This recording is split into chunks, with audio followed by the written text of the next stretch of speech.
আসসালামু আলাইকুম। চ্যানেলে সবাইকে স্বাগতম। আশা করি সবাই ভালো আছেন। আজকে যে তদবিরটা নিয়ে এসেছি সেটা হচ্ছে গিয়ে স্বামীকে বশীকরণ বা বাধ্যকরণ তদবির। তো এরকম আরও ২-৩টা ভিডিও দিছি বা তাবিজ দিছি। তো আজকে দিতেছি সেমভাবে, যাতে যে বোনেরা আমাকে মেসেজ দিয়েছেন যে আপনার স্বামীকে বাধ্য করবেন বা আপনার স্বামীকে আপনার কথা মতো রাখবেন বা আপনাকে যাতে ভালোবাসে, তাই জন্য আমি বারবার দিতেছি এরকম তাবিজ। তো কীভাবে সেই কাজটি করবেন তাই আমি বলে দেবো সব কিছু। প্রথম থেকে শেষ পর্যন্ত দেখুন ভিডিওটা, তাহলে বুঝতে সুবিধা হবে।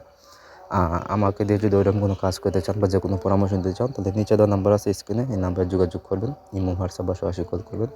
অবশ্যই যে কোনো পরামর্শ বা কাজ আমি গ্যারান্টি সহকারে করে দিতে পারবো। তো কাজের কথা, সেই কাজটা নিজেরা কীভাবে করবেন, এই যে নকশা দেখতে পাচ্ছেন, এই নকশা মোট 3টা তৈরি করবেন।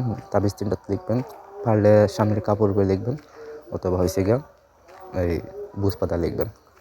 ঠিক নিচে দিবেন হচ্ছে গিয়ে, প্রথমে দিবেন আপনার নাম, তারপর দিবেন হচ্ছে গিয়ে আপনার স্বামীর নাম, স্বামীর বাবার নাম দিবেন, ঠিক আছে? দিয়ে আপনারা লিখবেন হচ্ছে গিয়ে কামসিঁদুর, যদি পারেন অরিজিনাল কামসিঁদুর সেটা সংগ্রহ করে সেটা দিয়ে লিখতে। আর যদি না পারেন তাহলে লিখবেন হচ্ছে গিয়ে আপনি এই তারপর লিখবেন হচ্ছে জাফরান কালি দিয়ে, তারপর গরু চেনা, তারপর হচ্ছে গিয়ে দুধ গাছের রস একসাথে মিশিয়ে কালি তৈরি করে ওই কালি দিয়ে লিখবেন, ঠিক আছে?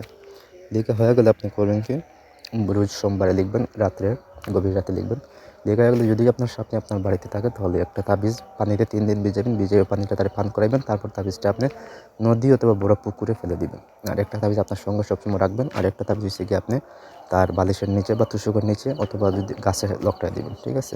তাহলে আপনার দেখবেন কিন্তু যে স্বামী আছে, প্রিয়জন আছে, সে আপনার প্রতি বশীভূত বা বাধ্য হয়ে গেছে।